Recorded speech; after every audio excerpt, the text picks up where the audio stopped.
Welcome. My name's Olaf, and I'm the founder of Born to Be Wide, which has been going, I think, just a year longer than the Skinny. And we basically started as a social night for the local music scene, and then started doing panels, and then we launched Wide Days and Off the Record and lots of other events. So we don't actually have Wide Days on this year, but we do have showcases tomorrow night and the following night. And thanks to Caroline over there and the SMIA over here, we are able to do a couple of panels today as well. So the Local Heroes strand is something we introduced at Wide Days a few years ago, which is really to celebrate people and platforms that are doing amazing work to support creative talent, especially music talent. The case of Skinny, all sorts of cultural talent. And as it's the 20th anniversary of the Skinny, I thought who better to invite than the Skinny. So tonight we have Sophie, who is the co-founder of the magazine, Ross, who's the editor, and Tallah, who's the music editor. And the idea is to give you a bit of a snapshot of how the magazine came about, where it's at now, and everything in between. And we'll have some questions at the end as well. If I look a bit weird, it's because I'm not used to having one of these things on my lapel. I'm kind of more used to the sort of safety blanket of a microphone, but we only had 2 microphones, so I gave them to Ross and Sophie. And Tal and I both have lapels, so we could clip it on. So welcome. Thanks for coming. How did the Skinny start, Sophie? What did it emerge from? Just going to figure out how to use a mic first. Swap with Ross. I've got it. You've got it. It is working. It's just excellent. Not as loud as yours. No. What was the question? How did the Skinny start? How did it start? It was one of those kind of from my student flat. Although I wasn't a student any longer. And it was really kind of chaotic, mad time. Originally, there was a magazine called Noise magazine. I had been away traveling for 18 months and came back to Edinburgh, where I'd studied, and was living in the box room of my sister's flat, and didn't have a job, was a bit depressed, had been in Thailand and Australia, and was really coming down off a lot of amazing travel in 2003. And my sister found me crying in the living room on the floor one afternoon, and she said, "Just phone this number." Hadn't you been to like a zine workshop or something? You don't want that detail. I'd been like doodling in a sketchbook. And I think I maybe photocopied it once. And my sister was like, "Can you phone this number? My boyfriend is doing the club listings for this magazine."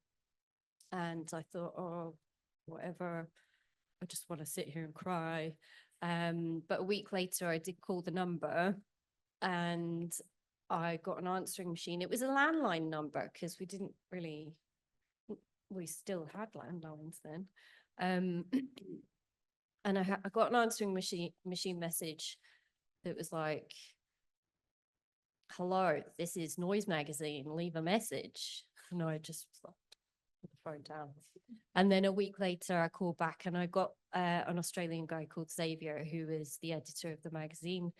And I started going to help out make Noise magazine. I didn't bring any copies. There are a few photos, they might pop up. But it was run out of a flat on Cumberland Street. and it was funded by a student, an Edinburgh student called Sam Taylor, and it covered Edinburgh and Glasgow, and I got completely hooked on the process of making magazines. I'd never really made a magazine before. There was 2 computers in the living room of this Cumberland Street flat, and they had ripped off copies of InDesign on them, and we just did everything from talking to writers, talking to advertisers, getting content in, to laying it all out and sending it to the printer. And that was really where the Skinny came from. So Sam Taylor, it was actually, some of you were at Y Days last year or in previous years might know him because he's a regular at Y Days as well. He has, if you ever needed Jacob Rees-Mogg voice double, he's your man.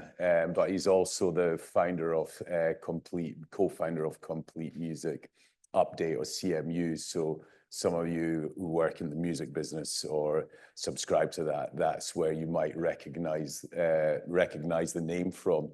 Well, he pulled back, and then you went to launch the Skinny, didn't you? Yeah, he phoned Xavier after the 6th issue was out and said, there's no more money.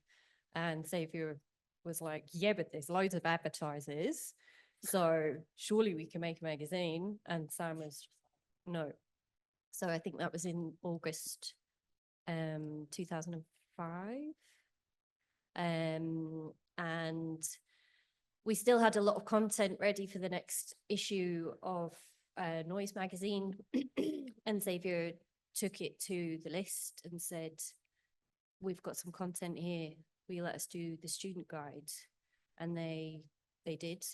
So Robin Hodge invited Xavier into the list offices on the Royal Mile. I don't think they're still there, but for a month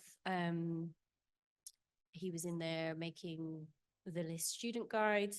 Nobody else was allowed in, it's just him. It was kind of difficult to handle that one. And while he was there, he also suggested to them that they come in on a new free magazine, because at that point the list was still paid for. And I was invited into the meeting where Robin Hodge was giving a decision on whether he would come in to... Robin Hodge is one of the owners of the list back in those days. And he came in the room, he didn't even sit down. I think he did shake my hand and say hello, because I was introduced to him. And then he said to Xavier, I feel like I am an old man on the edge of a cold swimming pool, and I'm not going to do this with you. And then left. So Xavier and I looked at each other and said, okay, let's make a magazine, because we had advertisers wanting to advertise, and we had the print run. We had enough to do a print run. So yeah. Can you remember what was in the first issue? Not really. A lot of typos. And like actually there was like not a lot of actual interviews, more just like comment on what was coming up. Ros, do you? I wrote something about an exhibition in National Galleries, which is kind of boring. Stu's got a copy right here though. Yeah. Stu Younger, everybody. So Stu designed this first issue of the Skinny, and he is here tonight. There's 2 copies of... Yes. So there's 2 copies here if you would like to have a look. Oh, excellent. Thank you, Stu. I think so there we go. There's the very first issue, designed by Stu. Thank you, Stu. I think kind of useful context for people who are maybe a bit younger, like the idea of free press was a new one. Like noise was quite a radical idea.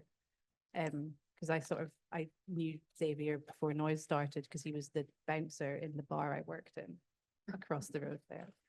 And it was like this Australian person talking about this like street press model, which they had in Melbourne. And it was just like, I don't know what you're talking about.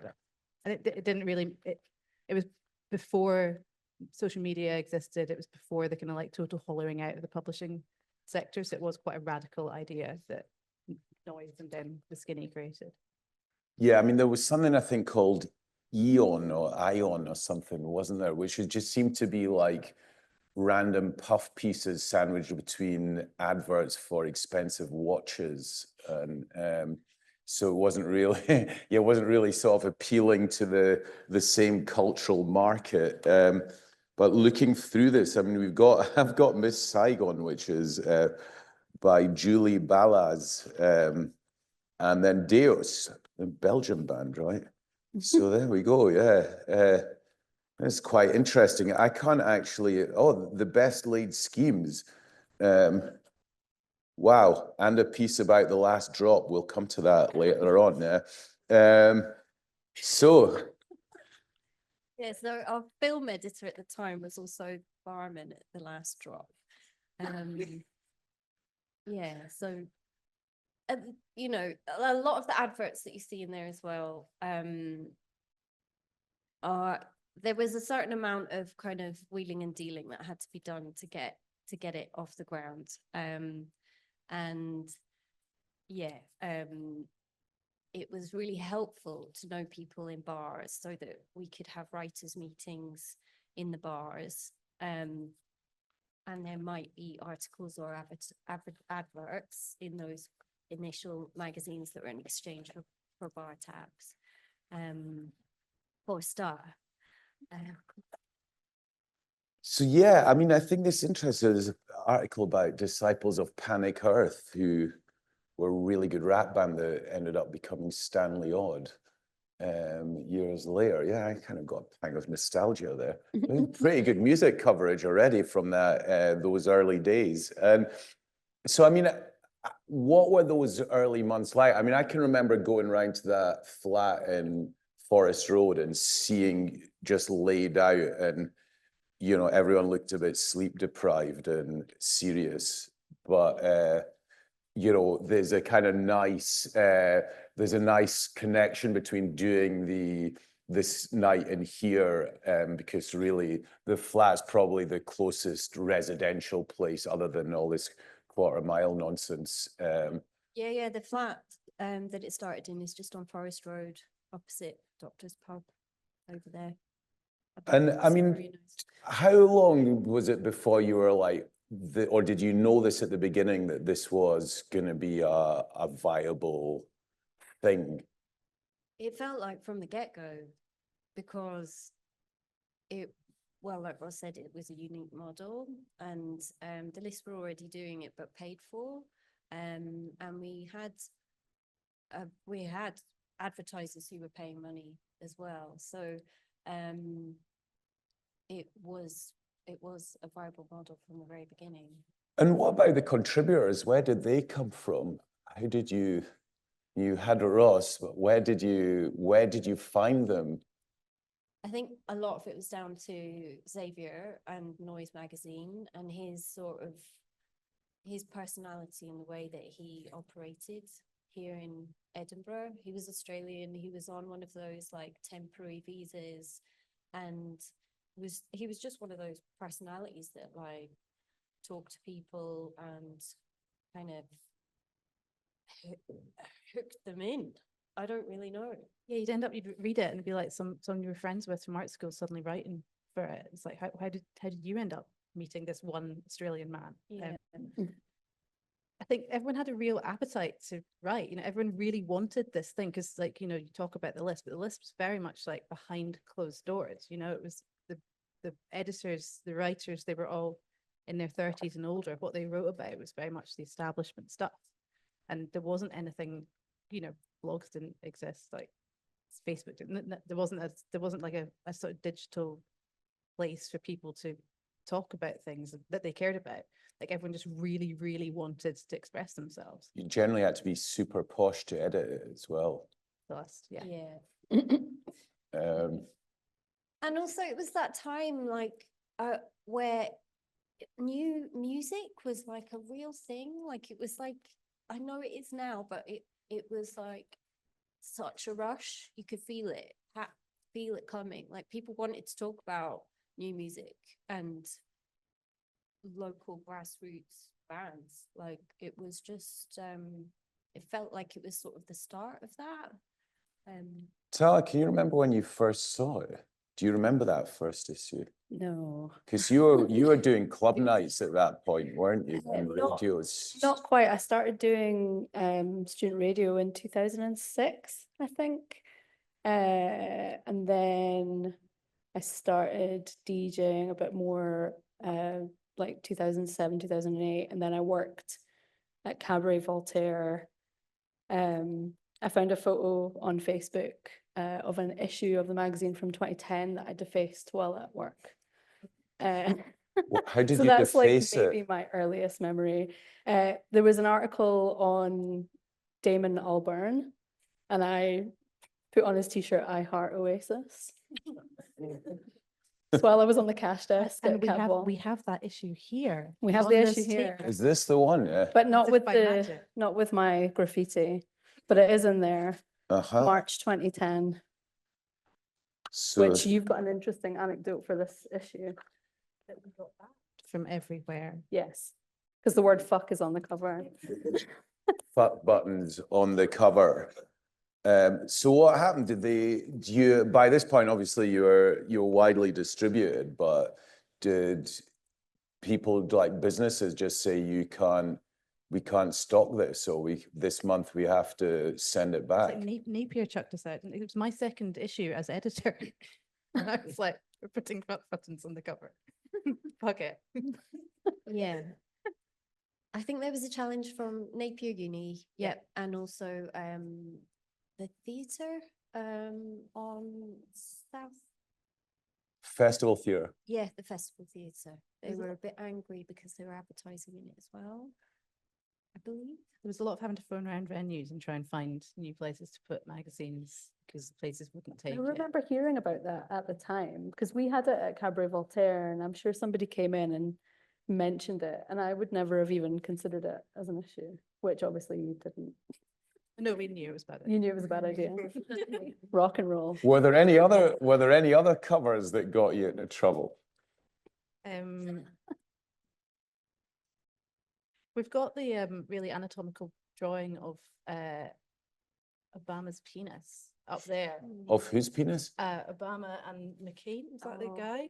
Oh, really? Or Uh, maybe can you dig out the issue with Obama's penis on the It's like cover? a tri- It's a tribute to Uh, Sex Pistols artwork, Yeah. a bit redrawn at Oh, the I know same the time one. as the election was happening, but there was a cover wrap advert on it, so it meant you could put whatever you wanted on it, basically. Right. That was how it was. So you took advantage of that opportunity. The editor at the time, I just think it's iconic. It's the inside covering, that's what you want. Ah, okay. Oh, there we go. Oh, that's good. Hold it up. Hold it up. Yeah, we should maybe pass it around, yeah. Just a bit of nostalgia. We can just hand it out to the audience. Just make sure you give it back, because some of these are collector's items. And I mean, we mentioned the matter of distribution, and you know, you've got a free magazine, but it is, if the early print runs were what, 25,000? Yes. That's a lot of memory, magazines to get out across two it was, cities, and right? We did it ourselves at first, in vans. So we moved into the drill hall after the flat, pretty quickly, and the drill hall has a big entranceway, so we were able to store most of the magazines there. But when we were operating from my flat, the flatbed truck that the magazine got delivered on would have 5 different stops in Edinburgh, and one of which was Roz's flat. Stockbridge. And then individual contributors or editors would go from those points to deliver the magazine to the different distribution points. That office was the coldest office I've ever set foot in. Which one? The one The one in Drill Hall. The drill hall was really good because it meant I didn't have to live in the same place as being in a magazine. And the office, which one do you remember? We were I in remember different just rooms. what I recall was like, it looked to me like one of those kind of electric fires with like an orange bar, like 2 bars maybe, and everyone just looked really unhappy.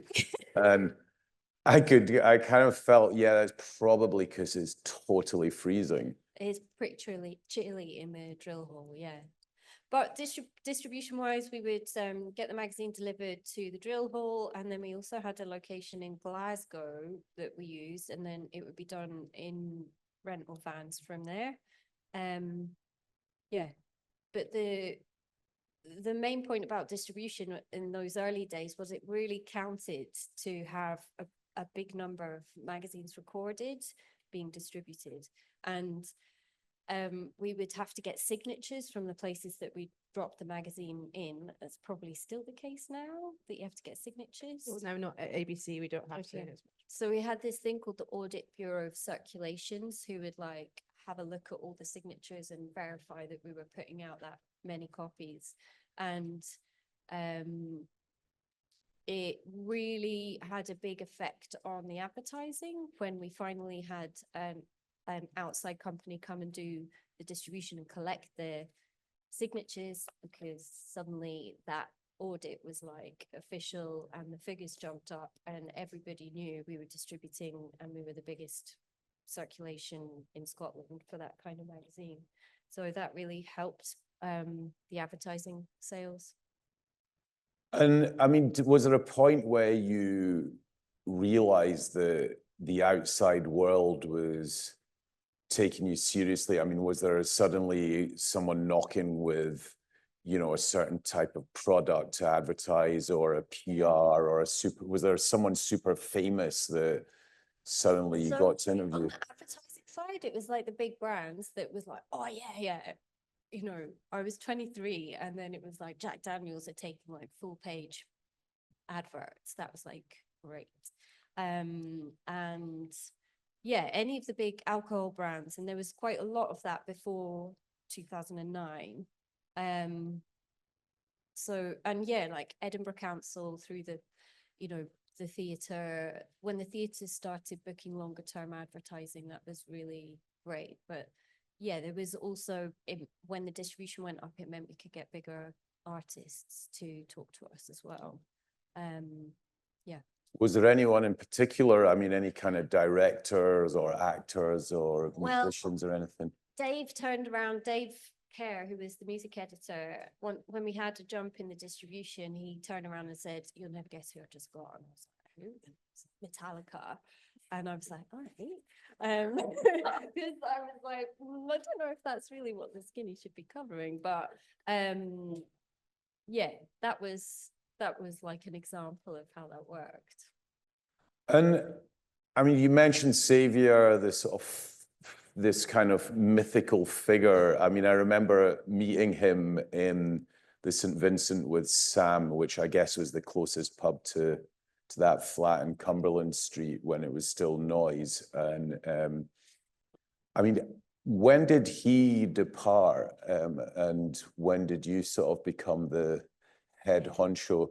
He departed, I don't know what the date was, but he did leave rather dramatically. It's in in one of the magazines over there, actually, the second birthday party. Oh, is it there that he left? So just there's like a photo gallery of the Black birthday party. Okay, so that was 2 years later then. But his visa was up and there wasn't really any chance of us being able to pay for him to be here.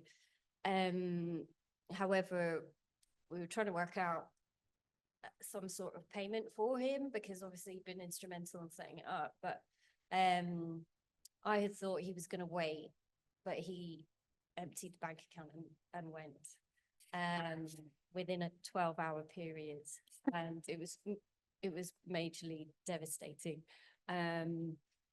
because a week after that we got a massive VAT bill. which I really didn't know that much about. And it was completely by chance that the editor at the time, Rupert Thompson, was staying with his mum and dad. And he had been up a hill out walking on a Saturday and come home, and his parents were like, come and have dinner with us, sit down, we've got some friends around. And he was sat next to Julian Leaper, who's just over there. And Rupert started telling him the trouble that the magazine was going into. And Julian said, oh, I'd quite like to meet the team. And we met the next week, and I think I maybe burst into tears in the first meeting because I was under so much stress. I was worried about paying people, I was worried about this VAT bill, and there wasn't enough money in the bank. And Julian was immediately very reassuring and said, go and have a look at the advertising that's in the magazine and see who's paid, and come back to me with the list next week. And actually there was a lot of the advertisers just hadn't paid. So I set about working out how to get people to pay for the advertising. People really hate paying for advertising. That's what I learned that pretty quickly. But we did actually make it through that next print run. And that was the beginning of a really important relationship. Julian Leaper supported the magazine for best part of 15 years. Yeah. And you'd originally set up as a community interest company, is that right? Yes, that's right. So it was in my name for like the bank account was just my bank account, trading as the Skinny for like a couple months. And then we got some funding from Community Enterprise Scotland to set up as a community enterprise. And that was a kick. In those days, that was the legal format for a kick. And it meant that there was a statement saying any profits that were made would be recycled back into the business, which is what I believed it should be. And when Julian came on board, we changed it to a limited company owned by shares. And that's the entity that the Skinny ran under for the most part of the last 20 years. So who had the shares? Me and Julian at the start, and then later on, oh, actually, that's not right. Me and Julian and the editor Rupert and the designer Matt at the time. And then later, we had a fantastic sales manager who became director, Lara Maloney, and she also had some shares. And at which point did you sort of get involved, you know, on a kind of full-time or semi-full-time basis, Ross? I became editor. Well, I became the art editor in like 2007, maybe. So I was contributing from the start. Then I went traveling for a bit because we were talking about the other day, you used to get these amazing things called round the world tickets where you could go and travel around the world. Well, which you could also buy in a travel agency in Oh my God, Forest I Road, did yeah. buy it there. So Me too, I bought mine there. they had amazing pens that just said stolen from STA Travel. Such a wonderful thing.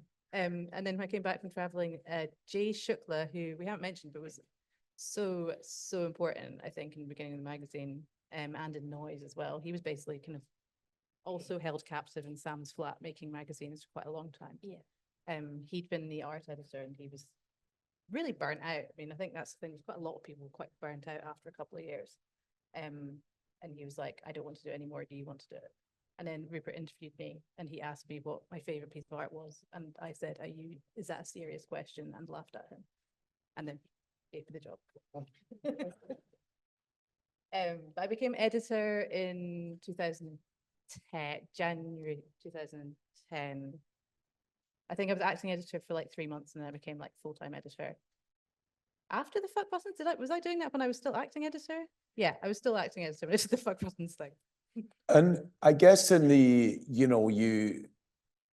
most people will know the actual magazine, but there are so many different spin-offs and, events, Fest magazine, editions in other parts of the country, indeed other parts of the world. When did that all start? Was the right from the beginning that you also hosted parties, or did you start to develop those things at a later stage? We had parties from the very beginning. I mean, even from before, we had like bar tabs all over the city. So Even like the contributor meeting every month would be like the basement of City Cafe. It'd be like the whole basement. It would just be filled with people wanting to write stuff or wanting to photograph. yeah, See if you're just like drinking.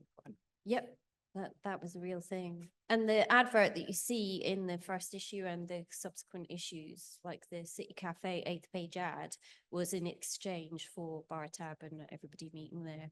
But the launch parties in Edinburgh and Glasgow were brilliant.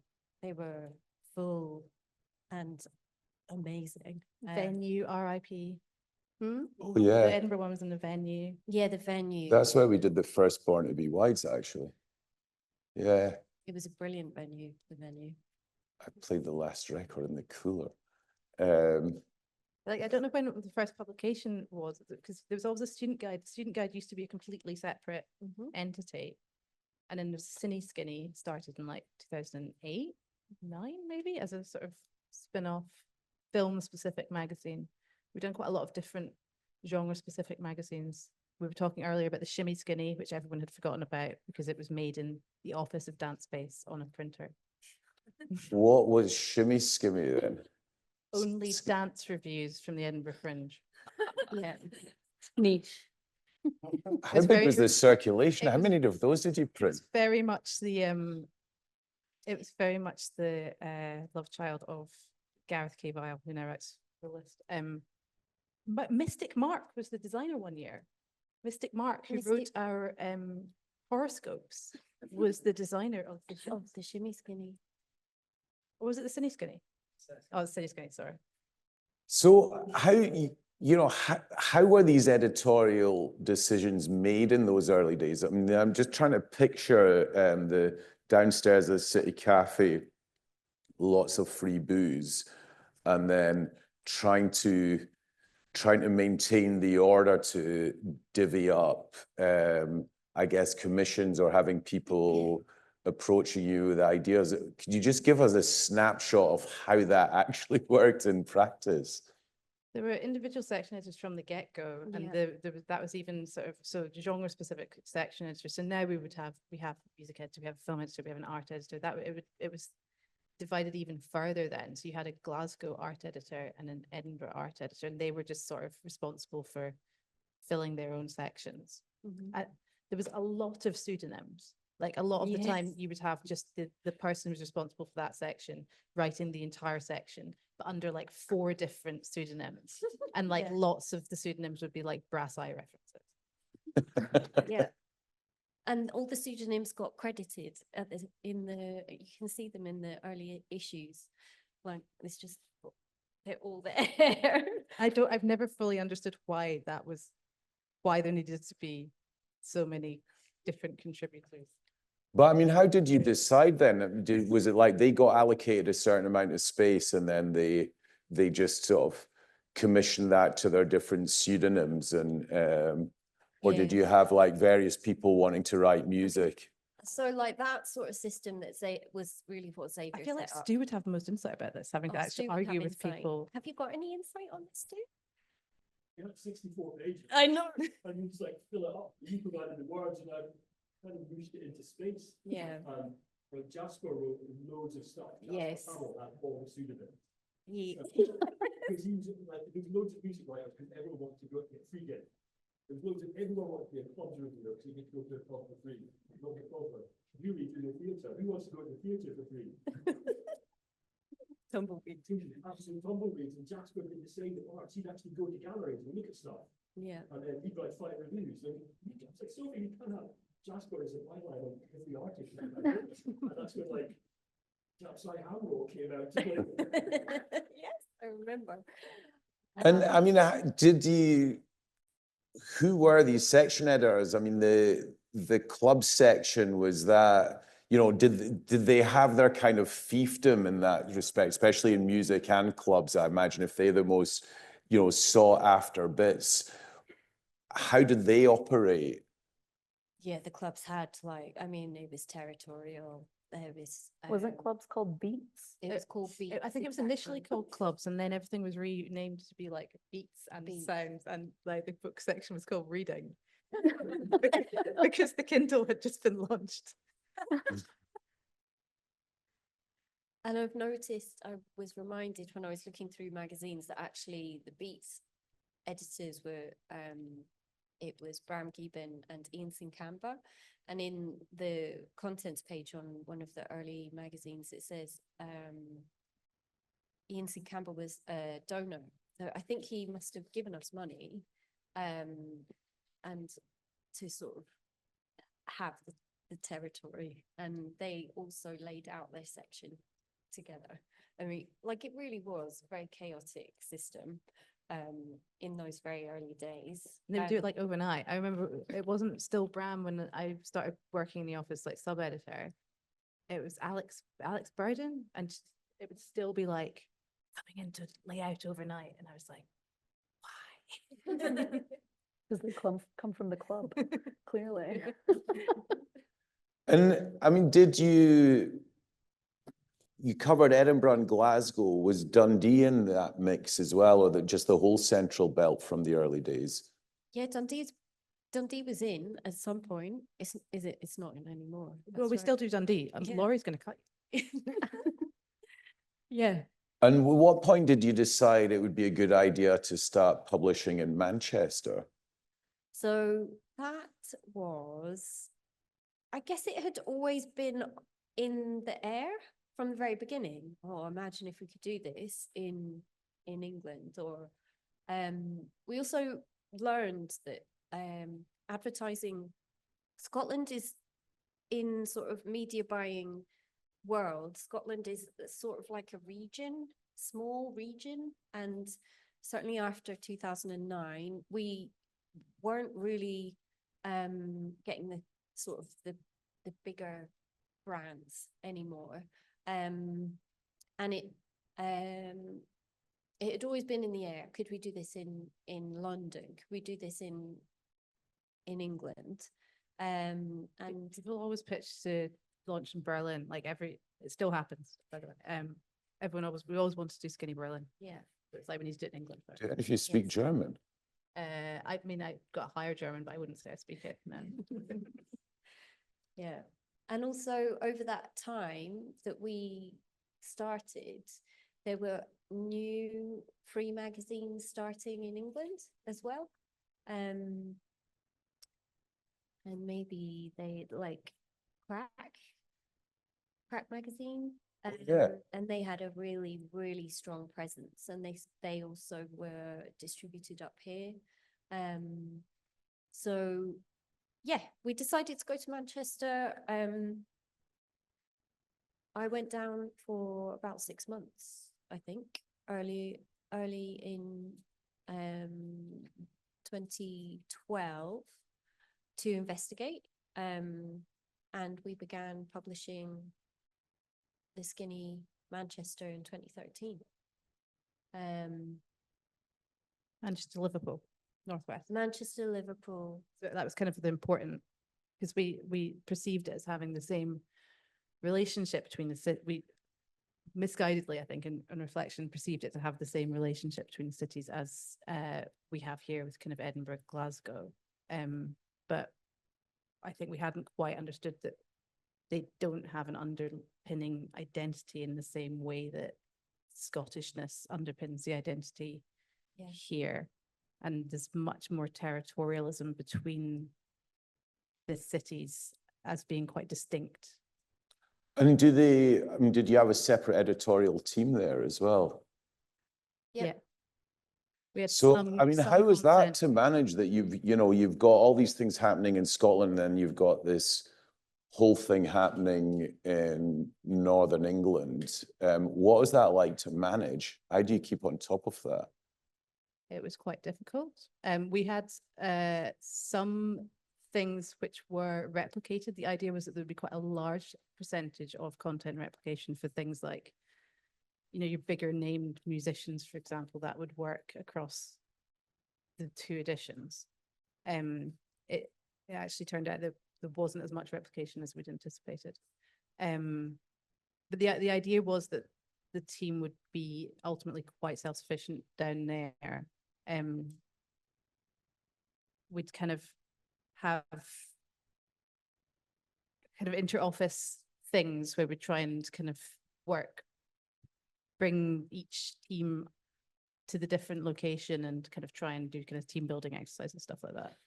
And I mean, how was it, by this point it's established you've got these different publications and sub-publications. I mean, is everything ticking along, on a kind of even keel, or did you have any kind of, I suppose, like near-death moments in terms of the skinny empire in that era? Yes. And that's why we don't have the Northwest edition anymore. So what were some of the worst decisions, or what ones where you're like, yeah, that shouldn't have done that on reflection? I think we didn't know the area well enough before, because like that learning about the distinction between the cities was something that came after we'd launched, and I think we were making a really good magazine, and by the time we had to close it, it had got the traction.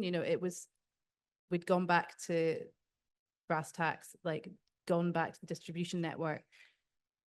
The team were doing the distribution hand to hand, like on foot. They were going into places, they were talking to people, they were building awareness of the magazine. Like the reader, the level of readership was really high.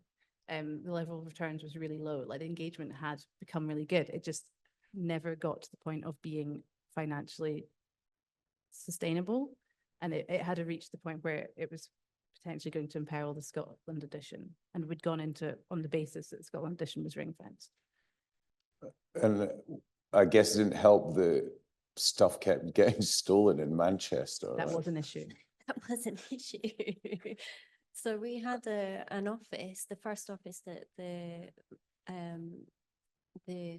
Northwest magazine had was just near Piccadilly Station. It was great, but it was an old like storage room for fashion. Boohoo.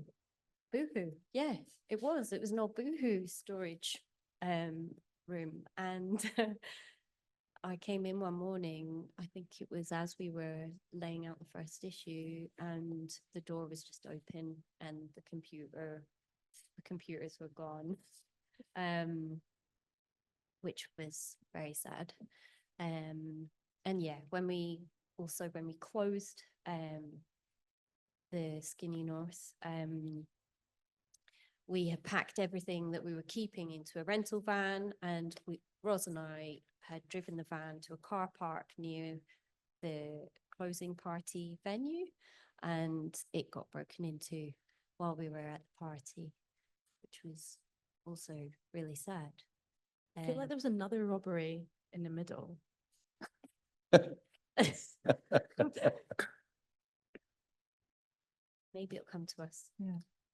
So while you're Anyway. trying to recall the third robbery, does anyone in the audience know what? Jamie worked Jamie. at the Manchester office. He can confirm a third robbery. Yes. On the door. We could have had that security, I think, but yeah, we got one place. Not quite. Okay. I didn't remember the second time. Just blends together. Only to one computer. Like that. Tallah, when did you join? 2016, October. So I did work on the Manchester, like the North issue. So I was commissioning features for music that were going into both. And even though there was a music editor in the North, somehow I became in charge of all album reviews, and I don't know why, because I was working part-time. So that was quite stressful. I guess it's just part of the chaos. And we would like help with the production of the Manchester, like the Northwest issue as well in our office. So someone would always come up. It would be like Jamie or like Will Fitzpatrick, who was like the assistant editor and music editor in the Yeah. North. He would like come up for production week and help. But we would be doing production for like 2 magazines every month that were slightly different. So that wasn't how we didn't start it with.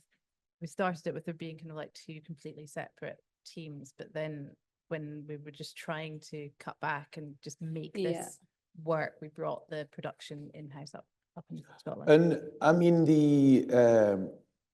obviously we've talked about those early days of editorial decisions being made, then suddenly you're running 2 publications, but with joint editorial.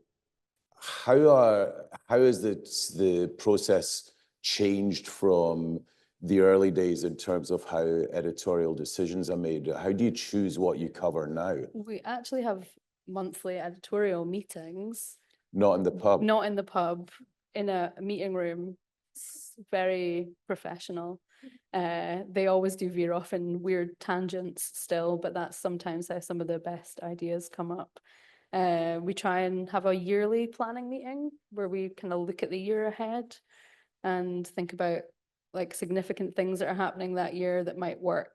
And then we kind of work backwards and have a focus on themes, which is quite a recent, like when the magazine got redesigned a few years ago, we spoke about how, because there's less words in it, the words are kind of bigger, the font size is bigger and it's less busy, so it's a little bit more curated.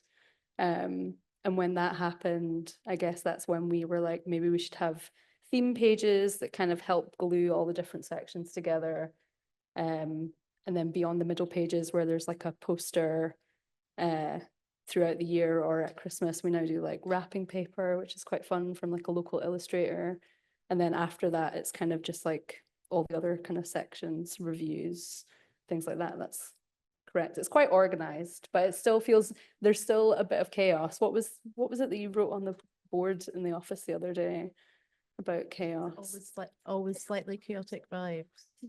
Slightly chaotic vibes all the time. There'll always be things that get forgotten.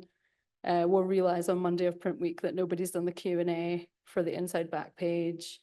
We'll realize that we don't have we always have a meet the team question at the front, and we'll realize that nobody's answered it, or there is no question. Actually, that's a really good point. What's been some of the worst mistakes, be it in terms of typos or things going wrong or things missed out?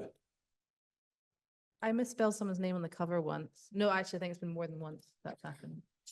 That's quite embarrassing. Have you ever had any of the wrong publication date or anything like that on it? Oh, you put the poster in, not in the middle pages. When we first launched the poster, and it was like, oh, there's this pull-out poster you can put on your wall. It's in the middle pages, and I put it in the wrong pages. And nobody noticed. And we have a page plan, and you can figure out exactly where the middle is, and none of us noticed. So that happened. I was so excited. I was like opening it up. I was like, and the put. Oh. It's like 2 halves, like in different parts of it. It was great.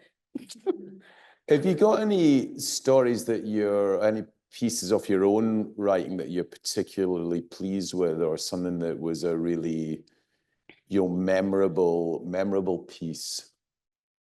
Well, one of the first things I did after I'd been at the magazine for about a month and a half, knowing what I knew about the magazine, it had a very particular style and it covered very particular things. And I got an email asking if I wanted to interview a Spice Girl.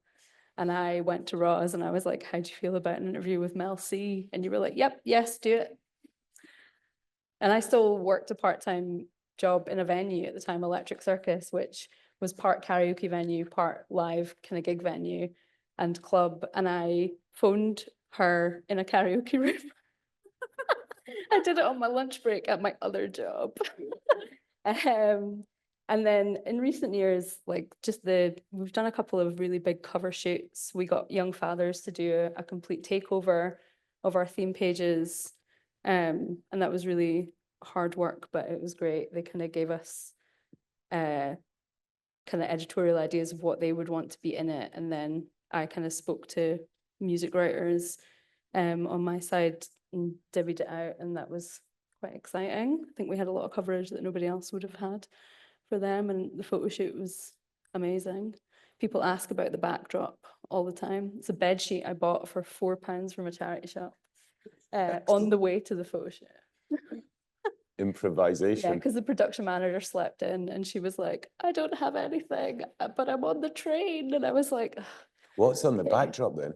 It's just a peach like bed sheet, which may or may not have inspired their entire tour, because then they had like that big backdrop and we just clipped it up behind them. And then that was like the photo shoot that we did. And then I went to see them live and I was like, I recognize that. Much bigger than a double bed sheet, but that was great. It was nice to be trusted. It's nice to get trusted with like big projects like that, from like kind of from Raw's point of view all the way up to like, you know, management, PRs, the band. And they're very, especially Young Fathers, they're very like private and particular about what they do. So we did have to run all the photos by them, but and they told us ones that we weren't allowed to use, but they were actually very, I was getting phone calls in the office from Ali because he was like panicking about not having sent me stuff yet. And I was like, why are Young Fathers phoning me? What is my life? Yeah, I think there's a few of those picture stories that Yannicka can attest. But that's one for afterwards. Sophie, do you have any kind of high points or? I'm just going to add an anecdote because you're mentioning Young Fathers. But there was this moment when we were deciding the name of the magazine before we made it. And Xavier had a relationship with the guy at the Lighthouse, who was one of Young Father's sort of initial backers. Oh, Manny. Manny, yeah. And Manny was like, anytime you want to use the Lighthouse for meetings or anything like that, just come down. So Wasn't he having orgies in there as well? we weren't there for that. But there was a room with a big table, and there was about 10 of us. Sort of went into the Lighthouse, and Young Fathers were coming out at the same time. They'd just been practicing. Well, they had a different name then, didn't they? They were like a boy band. They did, and it'll come back to me in a They were called minute. 3 something. Yeah. Oh my God, what were they called? They have a banger. One of their songs is amazing. It's like really poppy. I remember they did I used to be involved in a night at Cabaret Voltaire called Sick Note, and they played it that one night. And it was before they were kind of taken seriously and they were still really poppy.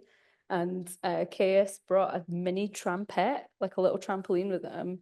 And I was like, what are you doing? And he put it on the stage and he bounced on it once during a song and then just like ditched it. And I was just like, can't believe this is happening. Anyway, that's nothing to do with the magazine, but the magazine existed at that time.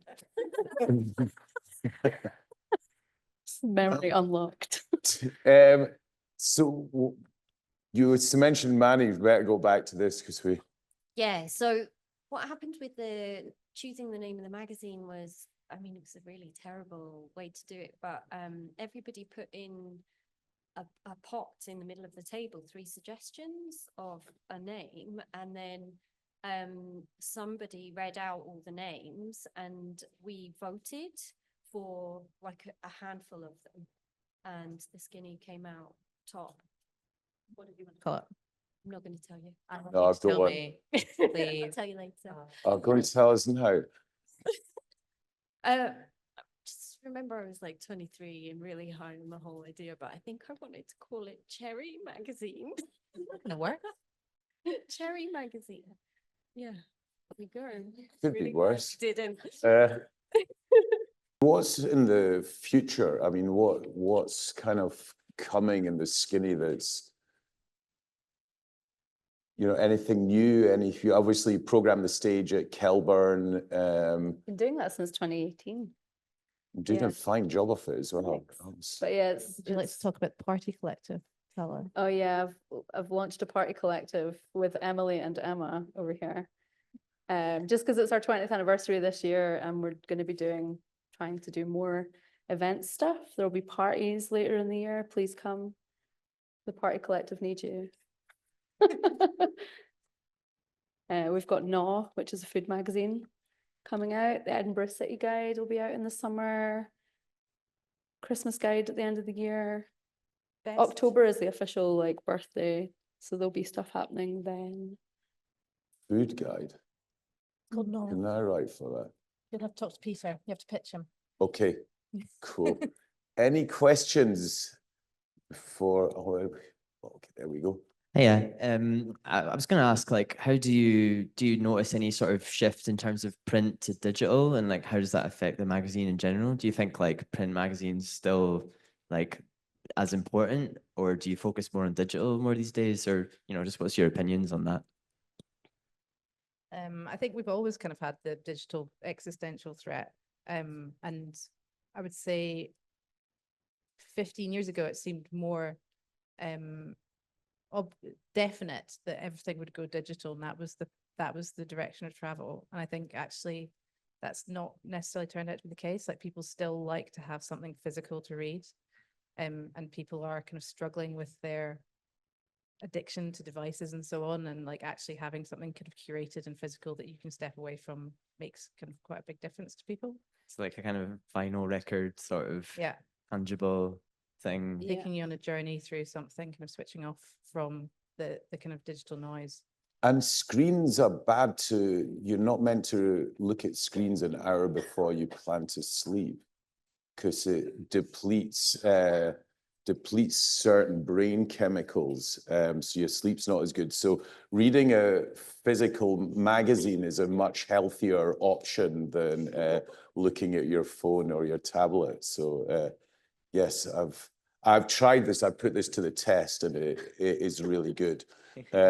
So don't take one of these, because there's only like 2 of them in the whole room. But when you get the regular skinny, read that one before you go to bed rather than looking at it online.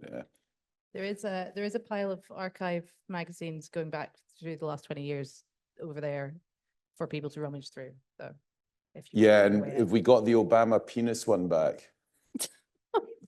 Okay, that's good. That definitely is the only one, isn't it? So I think that we have to wrap it up. We will be repairing to the Paradise Palms, so if anyone wants to come and hang out. There's one last thing to mention. We've got a bunch of showcases tomorrow with some very fine artists. In fact, we've got some on Friday as well, but if you want to come to the ones tomorrow in La Belle and Gel and you want a free ticket, is there a way we can put that QR code up on this screen? Oh, there's a QR code there, and you can just zap that and come along tomorrow night. The Kulianji, Indoor Foxes, Her Picture, and Theo Bleak. And if any of you are around Summer Hall around 3:30, we've also got a very special show with Gurry Worry, but I think there's only about 5 tickets left for that. So have a look on the website for that. But so anyone who wants to see Gurry Worry at 3:30 tomorrow, right? Okay, sorted. There goes to Mikal. Your reward for doing an excellent panel earlier on. So thanks very much for coming. As I was saying, 20th anniversary. This is the very first thing. This is just the appetizer for the party committee's imminent party collectives imminent program later in the year. Guess you can just find all the info on the Skinny website and also in the magazine itself. So yeah, thanks very much for coming, and hopefully see you tomorrow.